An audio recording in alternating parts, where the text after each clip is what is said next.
We have Naveen Mathur joining us on the show. Naveen, good evening.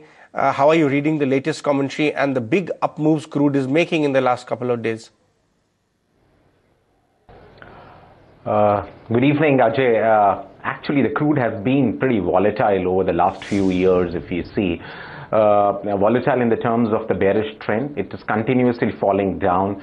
It's almost down by 40%, 60%, I'm sorry, till January 2016. Now, what changed in January 2016 was the kind of the production levels, the cut on the investments in the US on the shale gas, shale oil revolution, because of which the prices have moved down.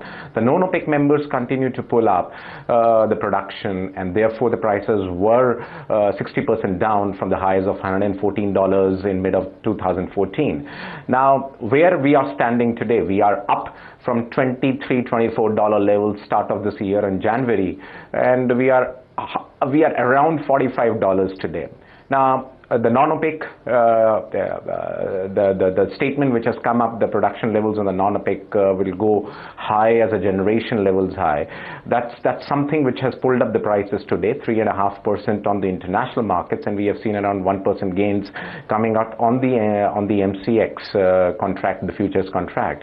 Overall, I feel in the medium to intermediate term, the crude prices should stabilize at around 45, and I'm saying it for a reason, because with the lag effect, we may see prices touching highs of around $50 too. But I think at this particular juncture, I'll be putting the crude to consolidate at around $45, $46 levels. But definitely, an upside move can be seen with the news coming up, and at the same time, the May meeting looks like between the OPEC and the non-OPEC members to be slightly positive, although we didn't saw anything happening in the last Sunday meeting on the decision on the output cut or the output freeze. But then I think going forward, because it is happening so furiously and so early, there would be consensus, and I think with that particular consensus coming up, we may see even prices touching to a levels of around $49 to $50 levels. But overall, my view remains and our view remains that $45 to $44 would be something where the prices may consolidate. Right. Naveen, let's talk about that. In fact, possible trade emerging from there. Because if you look at the last 15 days going into the Doha meet, the prices rallied very sharply. So people were long crude internationally as well here.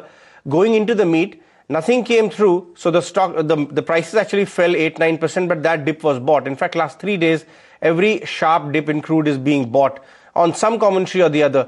Looks like trading has turned to buy on dips than sell on rallies. And you're also perhaps indicating that the prices may have an upward bias. Do you think mid-June onwards, or I would say mid-May onwards, going into June, the same kind of tendency may start coming in?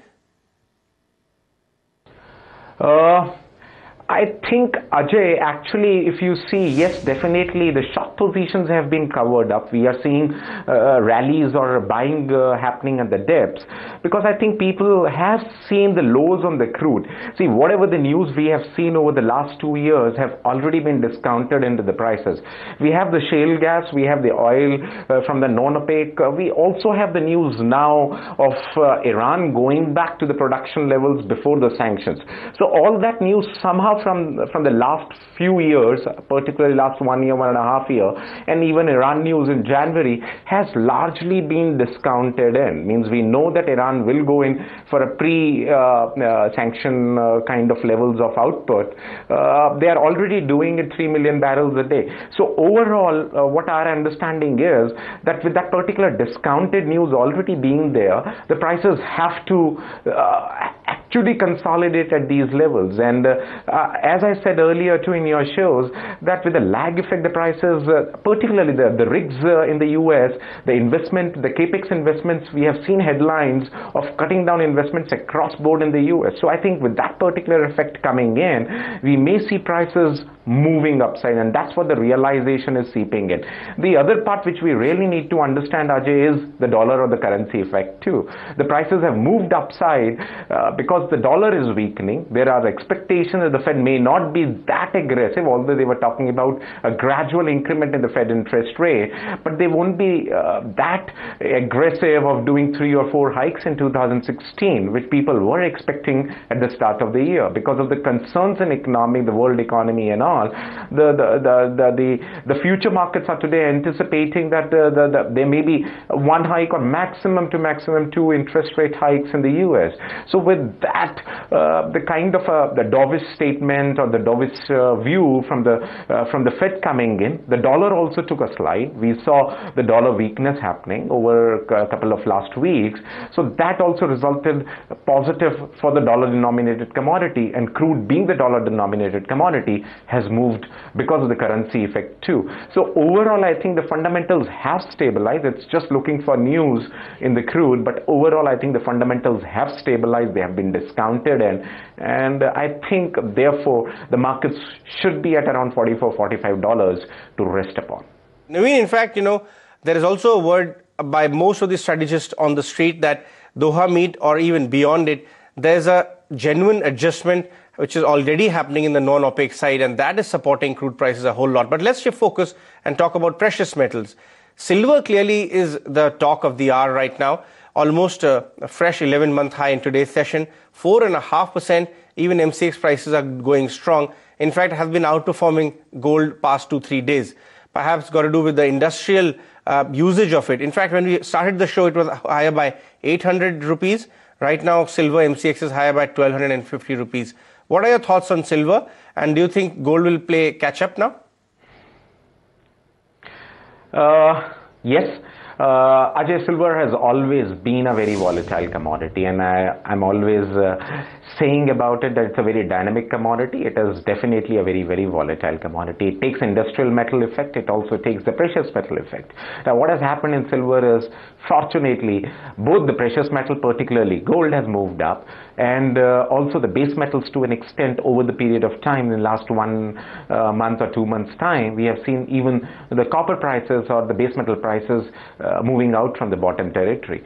So that has impacted the prices on the upside. Actually, they have taken the prices on the higher trajectory for silver, and that's why we are seeing prices hovering at around 37,000 levels in India to approximately 41,000 levels today.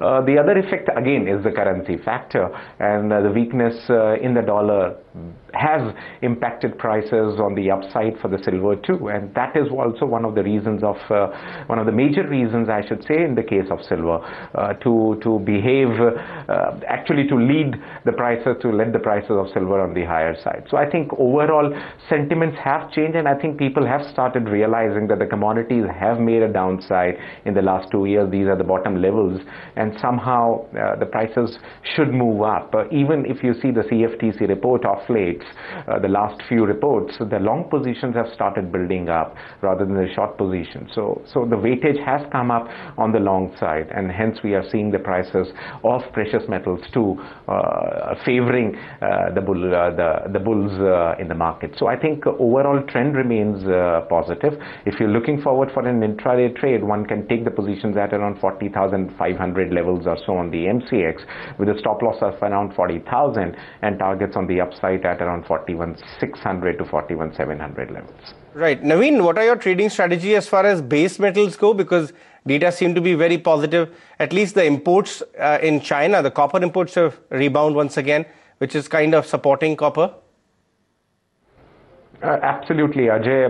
6.7% GDP figure for the first calendar year quarter this time, which was released last week, which is just a notch down from 6.8% for the last quarter of the calendar year. Even for the last year, I think the economy grew at around 6.9, and the government or the state is talking about something with respect to 6.5 to 7% GDP, which they are happy with. So overall, within that particular range, if the macroeconomic situation is stabilizing in China, let it be GDP, let it be imports, let it be the manufacturer, the service data, which is coming positive, it leads effect to the base metal, because China is a major consumer, has been a major consumer. They consume around 40 to 50% of the base metal pack across the globe, which is produced in a year. So I think with that particular consumption levels and the macroeconomic data pointers showing positive trend for the Chinese economy, although it is slightly declining, but the pace has somehow slowed down. We are not getting shocks from China. So overall sentiments have built up, and therefore we have seen prices of copper moving upside to around 5,300 levels also. It's trading right now at around $5,000 levels, but the trading strategy for the intraday still remains positive for the MCX, and we would suggest for the April contract on the copper to be bought in at around 328 to 329 levels, stop loss at around 324, and targets on the upside for the MCX copper contract of April can be seen in a range of around 333 to 334 levels. Right, Naveen, thank you so much for joining us on the show today. Let's take a short break. On the other side of the break, we'll discuss the latest trends which are coming in the currency space. Rupee weakened once again at close. There was a lot of movement in Asian currencies. We'll discuss all of that with Richa Gupta of Deloitte joining us on the show.